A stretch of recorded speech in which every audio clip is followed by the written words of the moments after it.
Assalamualaikum warahmatullahi wabarakatuh. Saya Dinda Lestari Anwar dari kelas 2A Universitas Cokro Aminoto Palopo akan mempresentasikan hasil diskusi makalah kami, yaitu tentang kekerasan dalam dunia pendidikan, mata kuliah penulisan ilmiah. Untuk mempersingkat waktu, langsung saja kita masuk ke materi.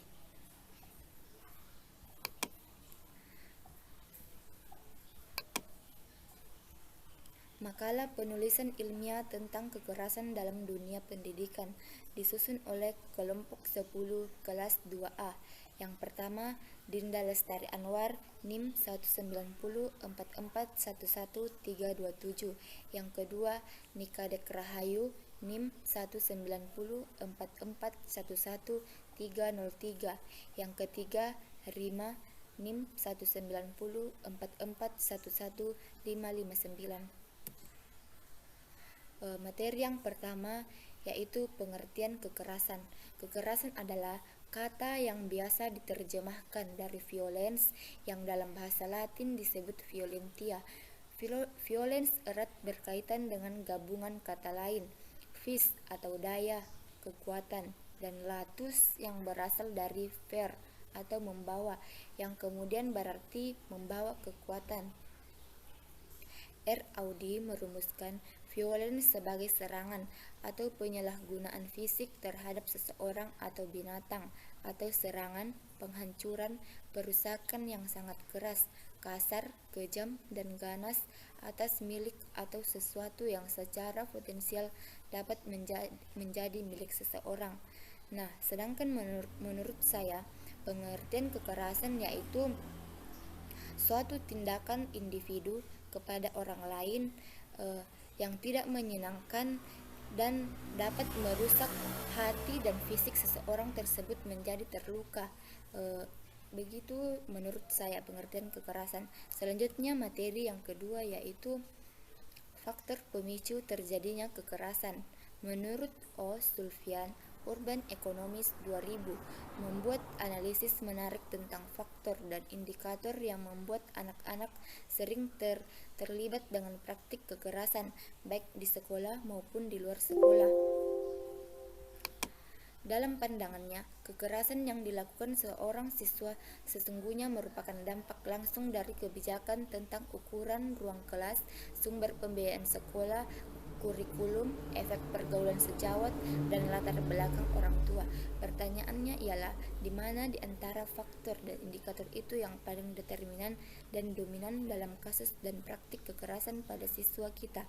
Nah, menurut saya, faktor atau indikator yang paling dominan dalam kasus kekerasan pada siswa yaitu terjadi pada efek pergaulan sejawat, di mana pergaulan siswa tersebut dapat sangat mempengaruhi attitude atau etika siswa tersebut. Jika pergaulannya baik, berkawan dengan orang baik, maka attitude-nya tersebut akan baik pula, dan sebaliknya jika pergaulannya bergabung dengan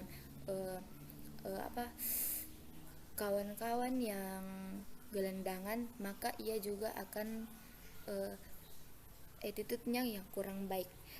Itulah presentasi dari saya pribadi. Selanjutnya akan dilanjutkan oleh Nikadek Rahayu. Assalamualaikum warahmatullahi wabarakatuh.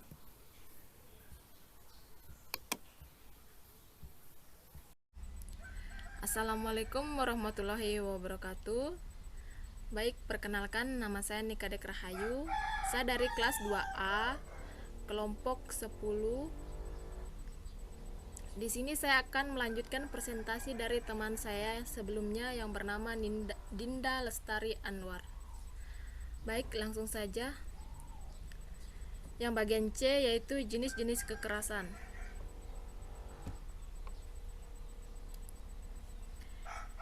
C. Jenis-jenis kekerasan. Kekerasan secara umum dapat dikelompokkan ke dalam beberapa jenis, diantaranya kekerasan terbuka atau overt, sebagai bentuk kekerasan yang dapat dilihat secara nyata, seperti perkelahian dan tawuran. Yang kedua, kekerasan tertutup atau Cover ialah bentuk kekerasan yang tidak nampak, semacam perilaku yang mengancam. Namun demikian, kekerasan tertutup bisa dengan cepat menjadi kekerasan terbuka dalam kasus-kasus tertentu. Kekerasan menyerang, agresif, yaitu kekerasan yang lebih banyak dipraktikkan oleh para pelaku kekerasan atau kriminal, misalnya perampokan atau pemerkosaan. Yang kedua, kekerasan bertahan, defensif, merupakan bentuk kekerasan yang dilakukan sebagai wujud perlindungan diri. Teror ialah kekerasan yang lebih bermotif intimidasi, sedangkan balas dendam merupakan bentuk kekerasan sebagai tindak pembalasan atas tindakan yang dilakukan oleh individu atau kelompok lain yang telah dilakukan atau sebelumnya. Dan kekerasan terakhir adalah pembunuhan, homosidi. Sebagai bentuk kekerasan yang secara hukum dapat dikelompokkan menjadi kekerasan legal dan ilegal. Pembunuhan dapat dibenarkan secara hukum apabila dilakukan sebagai bentuk pembelaan diri. Assalamualaikum warahmatullahi wabarakatuh. Perkenalkan, nama saya Rima. Saya akan melanjutkan materi teman saya.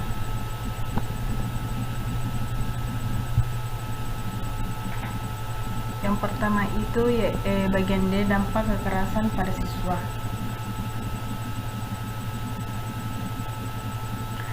Dampak kekerasan pada siswa yaitu setiap anak berhak atas kelangsungan hidup, tumbuh dan berkembang serta berhak atas perlindungan dari kekerasan dan diskriminasi sebagaimana diamanatkan dalam Undang-Undang Dasar Negara Republik Indonesia tahun 1945.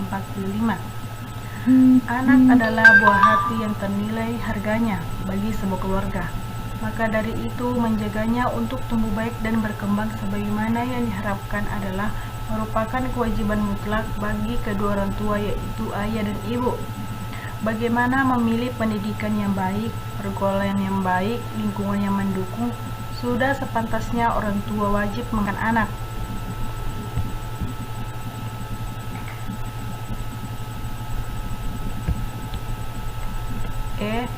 Solusi mengatasi kekerasan di dunia pendidikan, yaitu solusinya mengatasi kekerasan dalam pendidikan bisa preventif dengan mengarahkan semua pihak ke yang positif, bisa represif, meredusir, dan menyediakan yang negatif. Adakan temu bicara guru, orang tua, dan murid.